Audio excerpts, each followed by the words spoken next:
दीदी, मुझे कोई काम बताओ ना, मैं आपकी हेल्प करा देती हूँ। तुम्हारी नई नई शादी हुई है और लोग क्या कहेंगे, नई बहू को आते किचन में लगा दिया। तो क्या हुआ दीदी, हर माना कि आप इस घर की बड़ी बहू हैं, तो इसका मतलब ये तो नहीं कि सारा काम आप ही करेंगी। बताइए, मैं कुछ काम कराती हूँ। बेटा, ये सब्जी देखो ऐसी पड़ी, इसको ढक तो दिया करो कम से कम। और ये चिमनी बंद कर दिया करो जब काम हो जाए तो, बिल बहुत आता है। पापा जी आप चिंता मत करो, मैं आगे से ध्यान रखूंगी। ठीक है बेटा।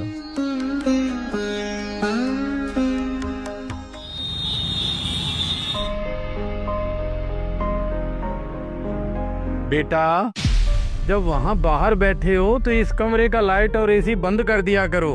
पता पिछले महीने कितना बिल आया था।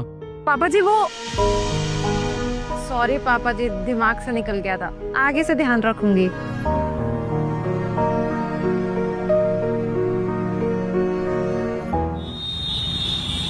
दीदी, ये रात की बची हुई रोटियां फेंक दूं?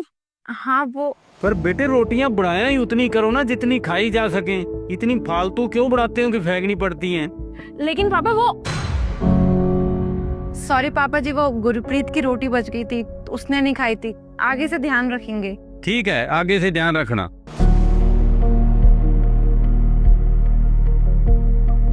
क्या हुआ अर्शिता, तुम अचानक से बाहर से अंदर क्यों आ गई गुस्से में? दीदी, आपको नहीं लगता कि पापा जी कुछ ज्यादा ही टोकते हैं? हाँ, मैंने सुना था कि घरों में सास बहुओं को टोकती है, लेकिन यहाँ तो सब कुछ उल्टा ही हो रहा है। मम्मी जी तो कुछ कहते ही नहीं है, लेकिन पापा जी एक मौका नहीं छोड़ते टोकने का। और एक आप है जो उनकी बातों में जीजी जीजी करती रहती हैं, उनको तो कुछ कहती ही नहीं है आप।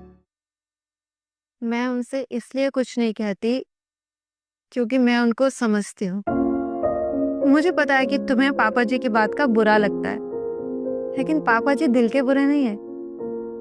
तुम्हें पता है, खास तुम्हारी जगह ना मैं खुद को देख रही।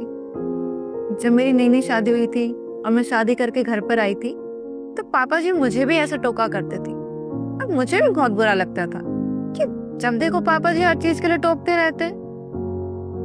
तब मुझे मम्मी ने बताया कि जब वो शादी करके घर में आई थी ना, तब उनके पास ना सिर्फ एक कमरे का घर था, और आज जो हम इतनी आसानी से एसी में बैठे हैं, सारी फैसिलिटीज है हमारे पास, वो सिर्फ पापा जी की कड़ी मेहनत का नतीजा है। तपती धूप में उन्होंने ना जाने कैसे कैसे काम किया होगा, तब जाके हमें सारे ऐशो आराम मिले। हाँ, पापा जी हमें इसलिए टोकते हैं कि हम चीजों की कदर करें, क्योंकि हमें सारी चीजें आसानी से मिल गई है ना। और कहते हैं ना,